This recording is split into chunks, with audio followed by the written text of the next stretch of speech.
Hey everybody, and welcome to TREM 3782 Audio Storytelling at Brooklyn College. I'm John Janone. I'll be your instructor for this course. We're going to meet in the form of YouTube instant premieres, just like you're watching now. If that format's going to change, I'll let you know. We have a Discord server. I'm going to send you the invitation for that, and that's where we do office hours and chatting during the synchronous meetings. I also have some set-aside office hours from 2 to 3:30, but really I'm free to meet you anytime, and I really look forward to interacting with each one of you personally and getting to know you. I think this course is great in an online format, but it is a little difficult in the sense that we don't all get to be in the same space together. So it's going to require a little bit extra effort for us to really get to know each other. And I really do want to get to know you so that I can be successful in helping you get the most out of this course. There's a couple things I had emailed you and asked you to do before the first class meeting, and I do hope you've had a chance to do those. If not, why don't you stop this video and take care of them? Because we are going to be using Audacity in the class today, and I do want you to be on the Discord server during our synchronous meetings. So first thing you need to do is make a test audio recording with your smartphone, or if you have an audio recorder, that's great, and I want you to use that. And make sure you know how to transfer that audio file to your computer.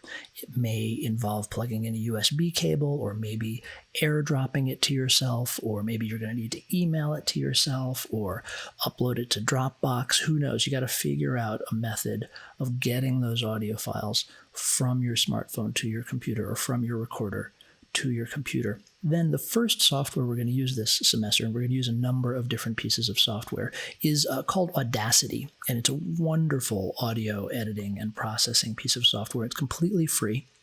And you're going to need to download and install that on your computer. So you go to the website audacityteam.org, and on the download menu, choose your platform. It's available for Windows, Macs, and Linux. It is not available for iOS, so if you only have an iPad, this is not going to work. It's also not available for Chrome, so if you have a Chromebook, that's not going to work. You definitely are going to need a Mac or a Windows computer for this course. So run Audacity and open the sound file you recorded. Make sure you can play it back and verify that you can hear the sound file playing back, and get in contact with me if you have any problems. So here's what that's going to look like. This is the Audacity software. Here's an audio file that's been opened into Audacity, and just clicking anywhere on the timeline. Hello, this is Niamh Conti, and I'm speaking to you from another dimension. So the sound file should play back, and we're going to actually work with this sound file later during the tutorial portion of the class today, so you can learn how to clean up the audio and make it presentable, because the quality of the sound you're recording on your smartphones is going to be good, but it's not going to be great. But there's things that we can do day one to make that sound quality much improved. And then you're also going to need headphones for this class, no question. You're just not going to be able to do the work without a good quality pair of headphones. And they should either be high quality music listening headphones, like a Grado type headphone, or audio file headphones, like a Sony type of headphone. And if you're serious about sound, this is tech that you should have. If you need some advice, if you don't have the right headphones, you need some advice about what to get, reach out to me. And then make sure you download and install Discord to your computer and your phone. On Discord, you're going to create a username if you don't already have one. When you do create a username, make sure that you use at least your real first name in that username. If you already have a username, if you're already a Discord user and it's not your real name, just when you join the server, make sure you set your display name to your real name. And then please add me as a friend on Discord. So before we get into the rest of the syllabus, which is going to take quite a while, I really want to move through some sections of the syllabus in detail. I'd like to begin the class with some audio storytelling. So I found a wonderful story. There's a gallery in London, Whitechapel Gallery, that puts out collections of writings on contemporary art. And there's one of their volumes is about the relationship between science fiction and contemporary art. And I was reading this yesterday, and I came across a beautiful piece by the artists Alora and Calzadilla in collaboration with science fiction author Ted Chiang. So Alora and Calzadilla created a video installation called The Great Silence in 2014 that centers on the world's largest radio telescope located in Puerto Rico, home of the last remaining population of a critically endangered species of parrots. So for the work, the artist collaborated with science fiction author Ted Chiang, who wrote a script of a fable that ponders the irreducible gap between living, non-living, human, animal, technological, and cosmic actors. And this is an excerpt from that I'd like to read as an opening to the class, because it is a story that tells the story of storytelling. And I think that is a really beautiful starting place for this course. So here it is. It's about 10 minutes long.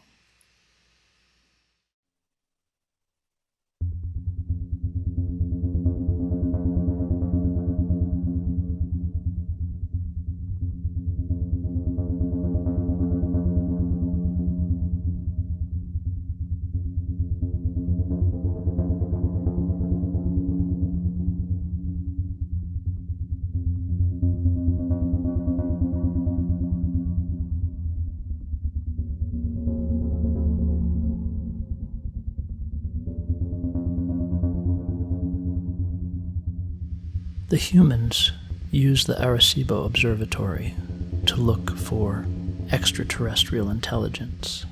Their desire to make a connection is so strong that they've created an ear capable of hearing across the universe.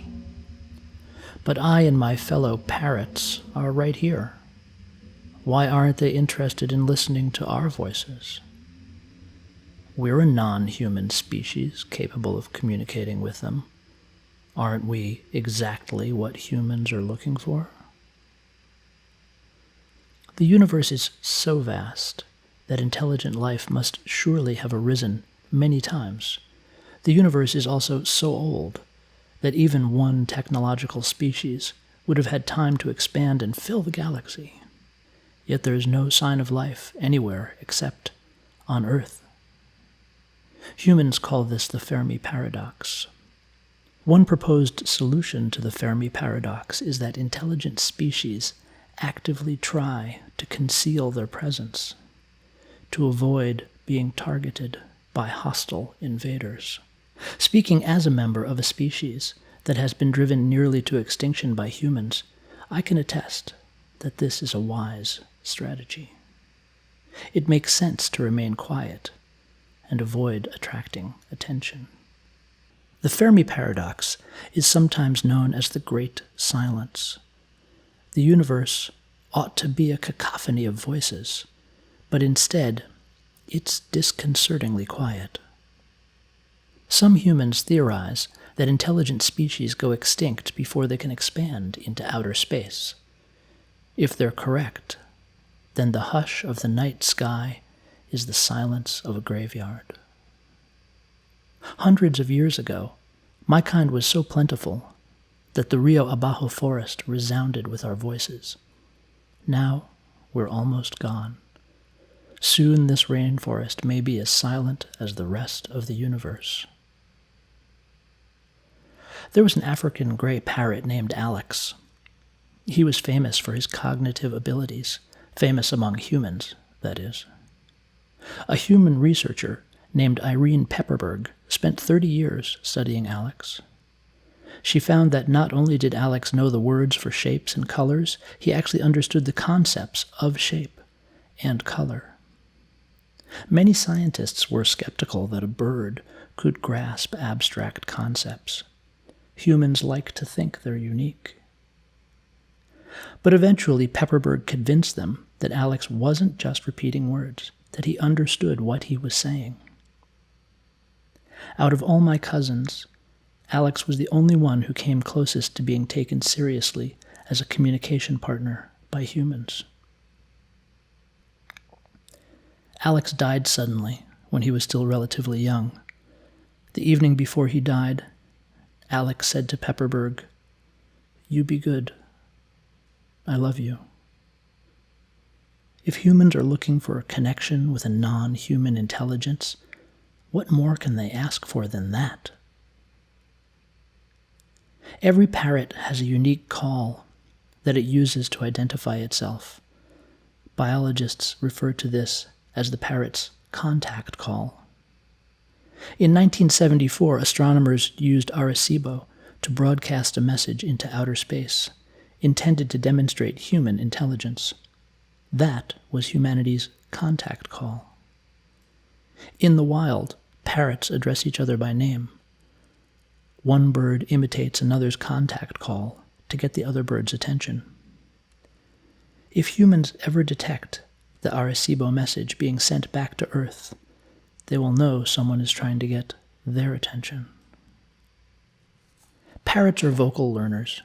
We can learn to make new sounds after we've heard them. It's an ability that few animals possess. A dog may understand dozens of commands, but it will never do anything but bark. Humans are vocal learners too. We have that in common.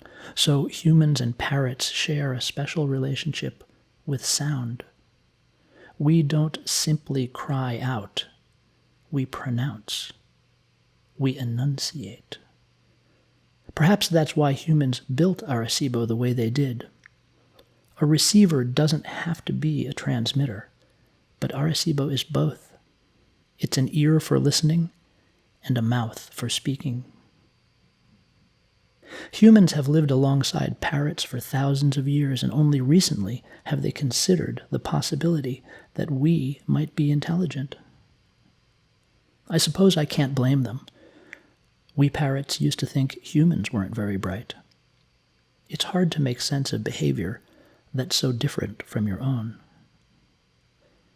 But parrots are more similar to humans than any extraterrestrial species will be, and humans can observe us up close. They can look us in the eye. How do they expect to recognize an alien intelligence if all they can do is eavesdrop from 100 light years away? It's no coincidence that aspiration means both hope and the act of breathing. When we speak, we use the breath in our lungs to give our thoughts a physical form. The sounds we make are simultaneously our intentions and our life force. I speak, therefore I am. Vocal learners like parrots and humans are perhaps the only ones who fully comprehend the truth of this. There's a pleasure that comes from shaping sounds with your mouth. It's so primal and visceral that throughout their history, humans have considered the activity a pathway to the divine. Pythagorean mystics believed that vowels represented the music of the spheres and chanted to draw power from them. Pentecostal Christians believe that when they speak in tongues, they're speaking the language used by angels in heaven. Brahmin Hindus believe that by reciting mantras, they're strengthening the building blocks of reality. Only a species of vocal learners would ascribe such importance to sound in their mythologies. We parrots can appreciate that. According to Hindu mythology, the universe was created with a sound, Om. It's a syllable that contains within it everything that ever was and everything that will be. When the Arecibo telescope is pointed at the space between stars, it hears a faint hum. Astronomers call that the cosmic microwave background. It's the residual radiation of the Big Bang, the explosion that created the universe 14 billion years ago. But you can also think of it as a barely audible reverberation of that original Om. That syllable was so resonant that the night sky will keep vibrating for as long as the universe exists. When Arecibo is not listening to anything else, it hears the voice of creation. We Puerto Rican parrots have our own myths. They're simpler than human mythology, but I think humans would take pleasure from them. Alas, our myths are being lost as my species dies out. I doubt the humans will have deciphered our language before we're gone. So, the extinction of my species doesn't just mean the loss of a group of birds. It's also the disappearance of our language, our rituals, our traditions. It's the silencing of our voice. Human activity has brought my kind to the brink of extinction, but I don't blame them for it. They didn't do it maliciously. They just weren't paying attention. And humans create such beautiful myths. What imaginations they have. Perhaps that's why their aspirations are so immense. Look at Arecibo. Any species who can build such a thing must have greatness within it. My species probably won't be here for much longer. It's likely that we'll die before our time and join the great silence. But before we go, we are sending a message to humanity. We just hope the telescope at Arecibo will enable them to hear it. The message is this: you be good. I love you.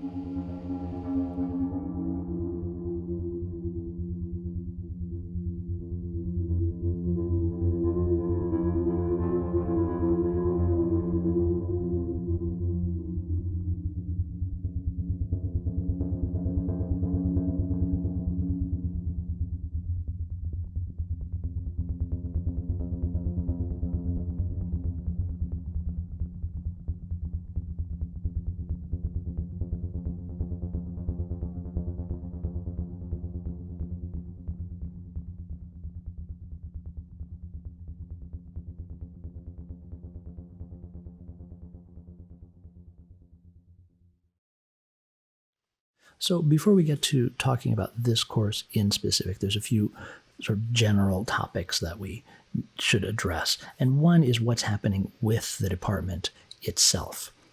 The department has updated its name and mission. So it's now the Department of Television, Radio, and Emerging Media. And the department has committed itself to teaching the concepts, techniques, and technologies rapidly emerging in the 21st century media field. This change will manifest in many classes, including this class, and may not yet be reflected in course catalog descriptions. So some of the changes that are happening right now, and they're happening so rapidly, are just mind-boggling. We have artificial intelligence and computer learning becoming extremely influential in the media field.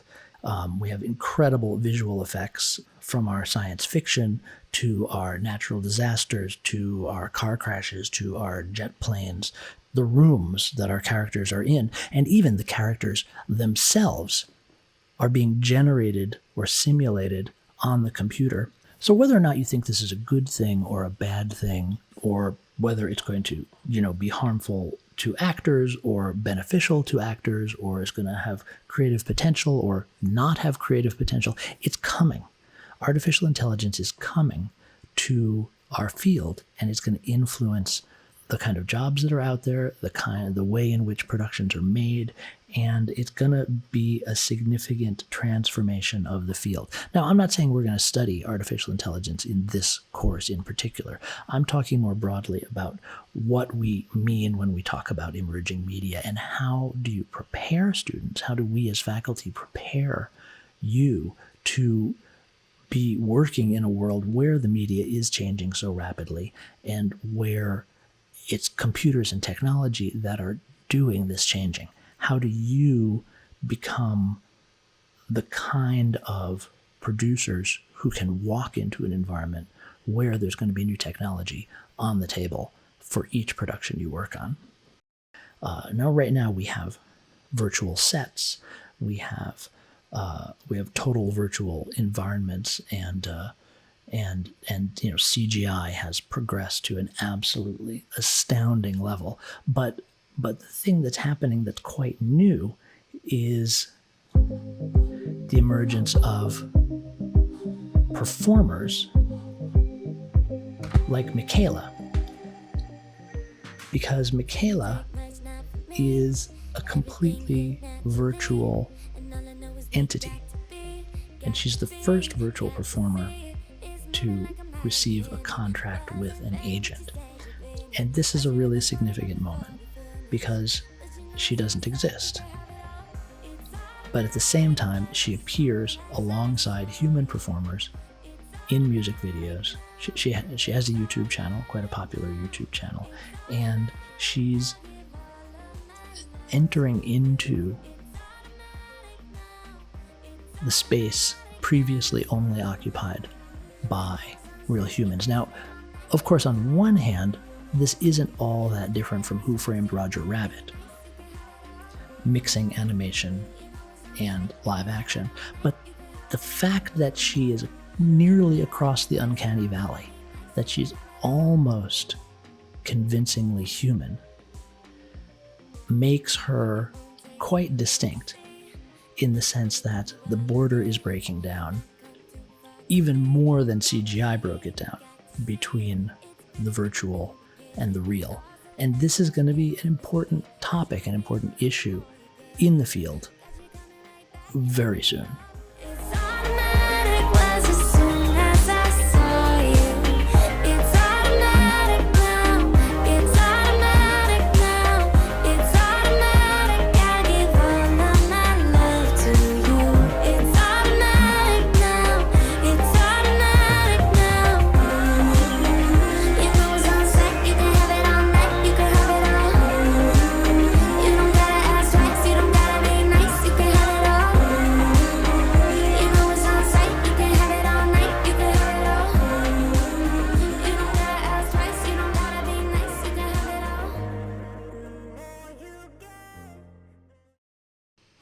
So one of the basic requirements of this course and all production courses in television, radio, and emerging media is computer and internet literacy.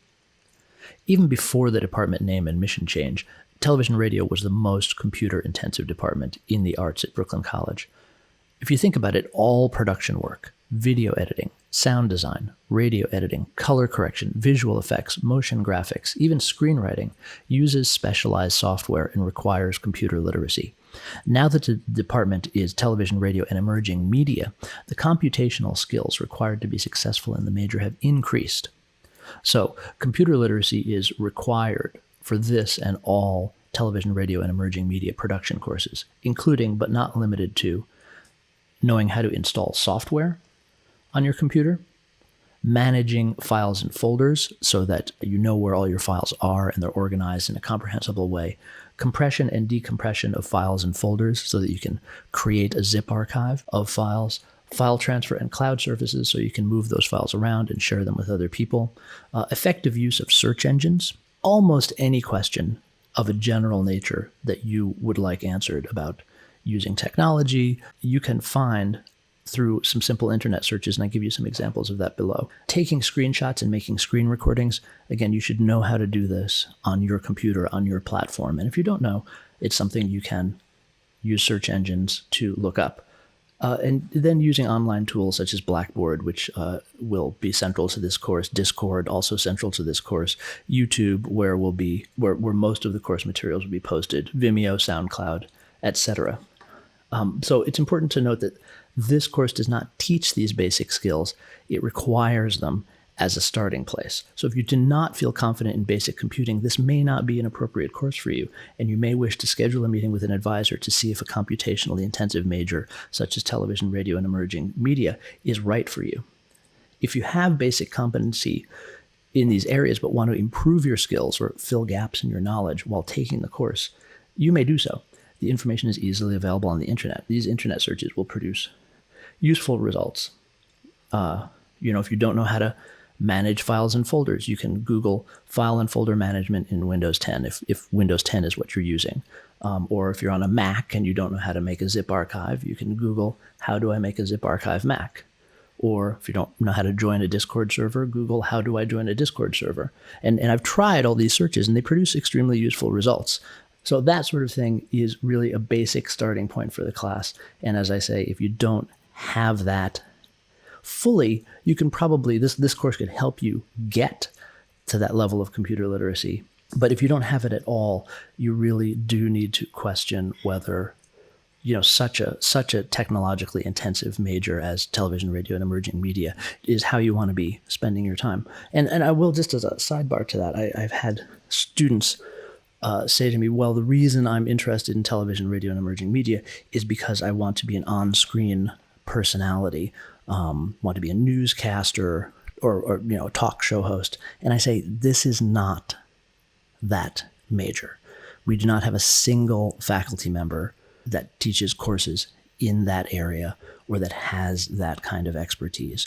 The theater department does, and theater would be an excellent choice for that. If you want to be an on-screen person, I would strongly recommend you to consider a theater major, because even though the one course that we do offer, acting for the camera, that has some relevance to that area of interest, is cross-listed with the theater department and is taught by a member of the theater faculty. That really is the department that has the faculty and offers the courses that will be most beneficial to you. So this course is going to be conducted in a fully online format with no in-person meetings. Blackboard and YouTube are the primary platforms for course delivery, and we'll use Discord for chat. We may use other online platforms as well. Discord is going to be your primary means of communication with me.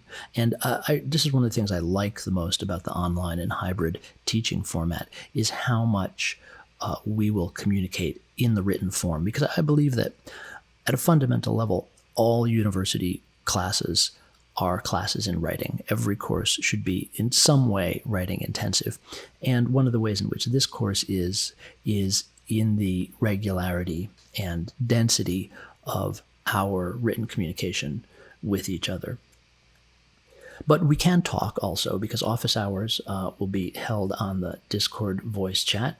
And in addition to the times listed that are set up as quote-unquote office hours, feel free to set up an office hours call for any mutually agreeable time. I want to make sure that I'm very available to you. A super essential part of why we go to university is the connections you make with other students. And it gets much harder in an online format to build those connections. You want to walk away from a university course not only with the experience of having done the course and the knowledge you've gained through the course, you want to walk away with some connections to other people. People whose work inspires you, people whose work ethic is impressive to you, people you seem like you can get along with and potentially work on something together in the future. This is where opportunities come from. This is where a lot of jobs, probably most jobs, come from, is someone you know. And university study is a great time to get to know people, and not just get to know them, but get to know how they think and how they work. So this is one of the many reasons that we have an active discussion forum. The course has synchronous and asynchronous components. And the synchronous components are not going to be, as I mentioned before, two-way communication synchronous components like Zoom. They're going to be like this: YouTube Instant Premiere videos, video tutorials with real-time assistance. So you could be doing a tutorial but know that I am available on Discord to be helping you if you have a question or get stuck with something. Also, homework with real-time assistance. So during the synchronous class time, you may be doing homework, but I will be available to you via Discord. And then you'd submit that work via Blackboard. And also, we're going to have quizzes, which will be delivered also in the Instant Premiere format collected on Blackboard. And also, we may do synchronous readings, meaning I will give a reading assignment and give you a certain amount of time to do the reading, or I may record the reading as audio, and then we'll have some sort of activity immediately after the reading that's based on you having just completed it. And also when we watch and listen to things, that will be part of the synchronous component of the course. But there's also asynchronous components, and these are the assignments that will have a deadline. These will typically be submitted on Blackboard. So they're going to be tutorials, technical tutorials, that you will do on your own time at your own pace, and then submit those on Blackboard. And those will be on the YouTube channel. There'll certainly be homework that you can do at your own pace and submit on Blackboard. And of course, there are going to be the course projects. So the course projects will be completed on your own time and submitted on Blackboard. And then also, part of the coursework is exploring and getting inspired. You have to go out there and listen to things. Engaging with the course material also means engaging with the world of creative producers who are doing this kind of work. And, I'm going to guide you to a lot of that stuff, but also it is part of your work to be looking, be exploring, be finding artists who you think are doing important things and who are inspirational to you. And also finding artists who are new to you and a surprise to you and kind of are approaching things in a different way or a way you never thought of. So that's going to be a component of this class as well. So what is this class? What is audio storytelling? Well, I think that's actually the primary question. What does audio storytelling mean today in our age of rapidly emerging and transforming media and in the shadow of a global pandemic? Audio storytelling describes a huge range of human activities, from audiobooks to opera, from hip-hop to radio drama, from a political speech to a sermon. We tell many, many kinds of stories with sound. And it is not only the sound of human voices that can tell stories.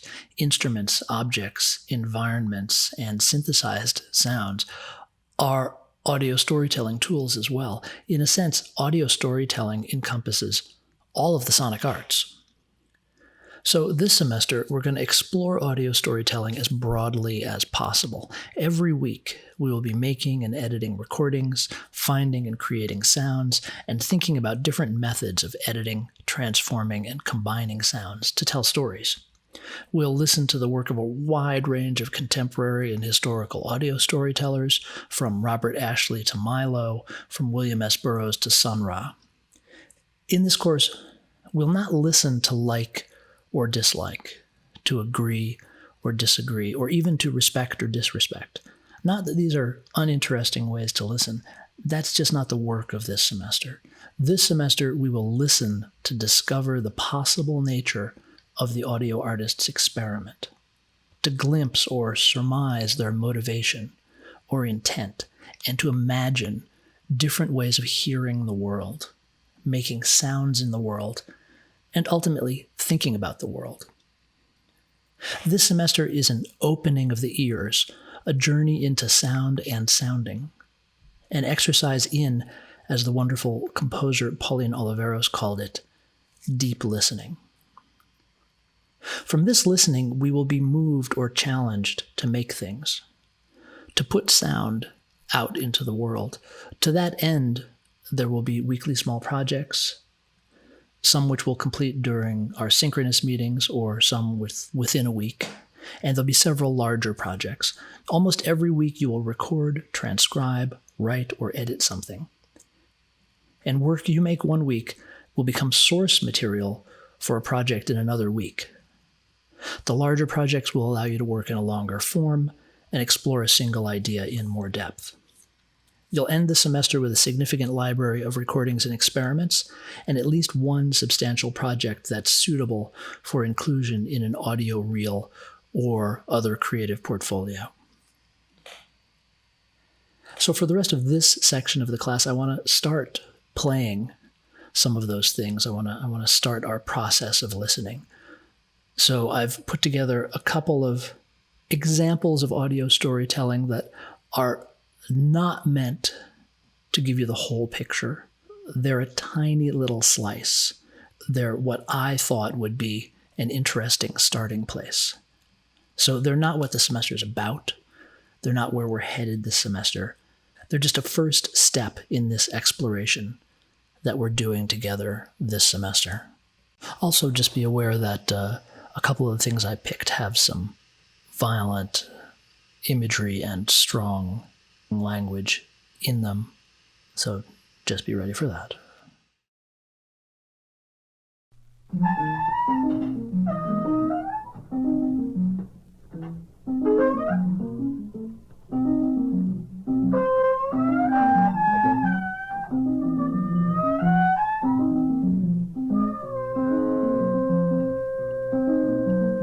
Around the earth circles the eternity of the damned air.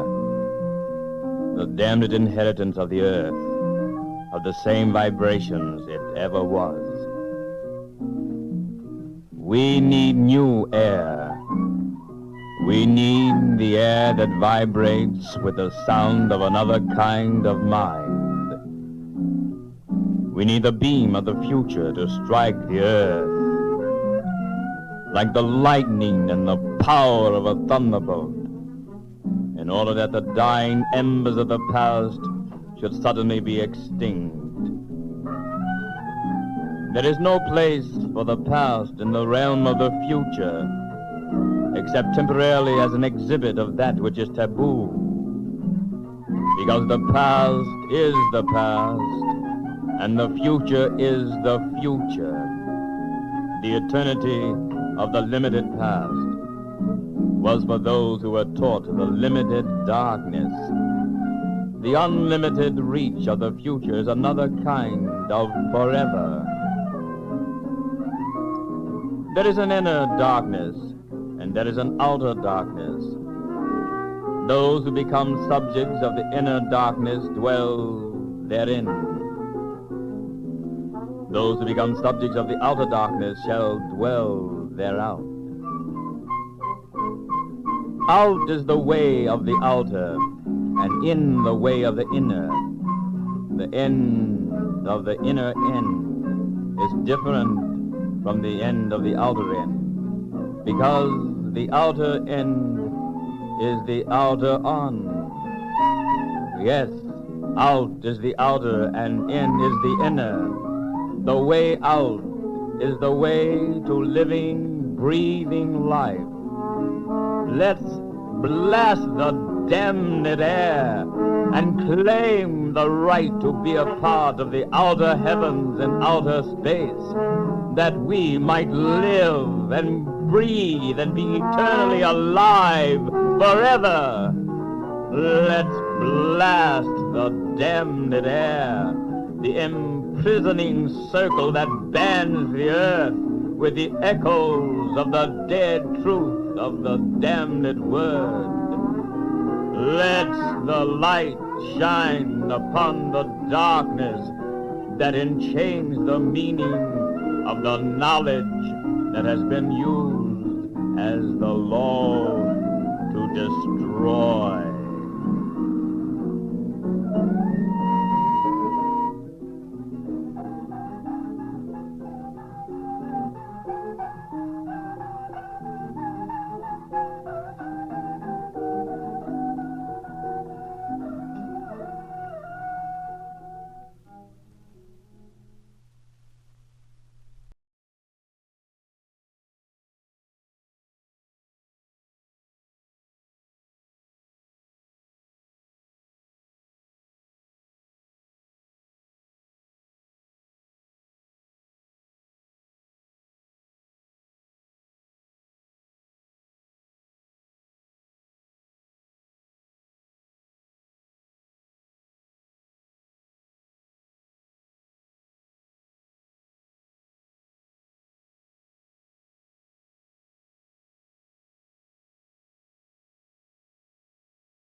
The entrance of the punk boys.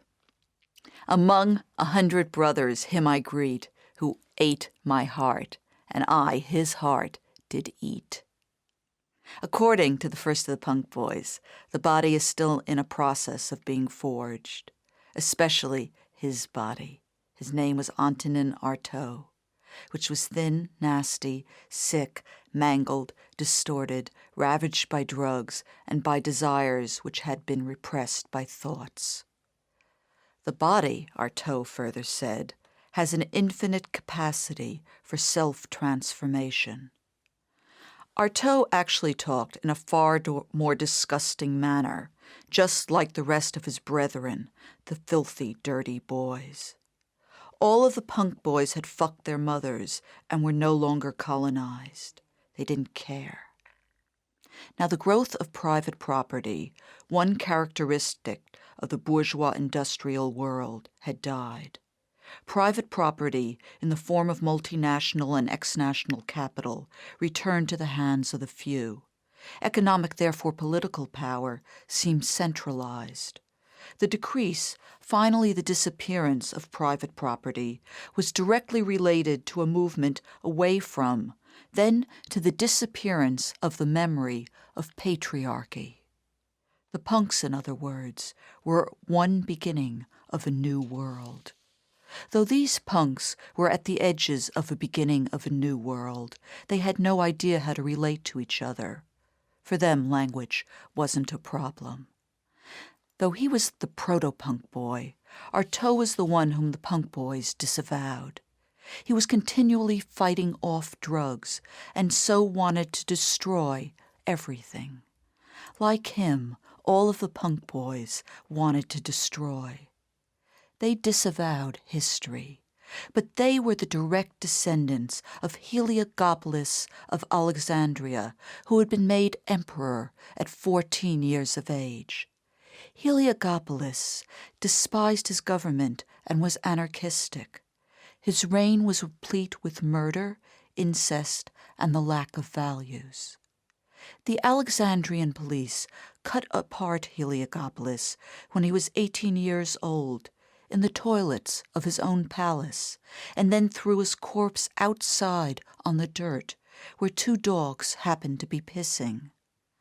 To be kissed by a punk boy was to be drawn into insanity or toward death, the last of the race of white men. And to fuck one of them, said a girl who was doing just that, is to be drawn into murder. Perhaps this was what happened to the prostitutes. They didn't commence their violent actions because they had started masturbating, as O had thought. They began because the punk boys came to town, and the whores got touched by these boys. The punks taught the whores. We're not free, because at any moment the sky could explode into shreds of flesh.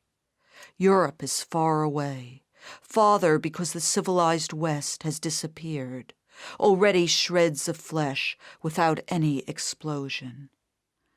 The punks further said, terror is the answer for our times, because we, whores and punks, cannot liberate ourselves by running away from horror, a horror that is nameless. But, O replied, I've already lived through horror. I won't know where prostitution came from until I can get rid of it. My mother's inside me. She wants me to suicide because she suicided. I could try to find a father so there would be no more mother, but there are no fathers around. All of the whores agreed with O. It was the end of the white world.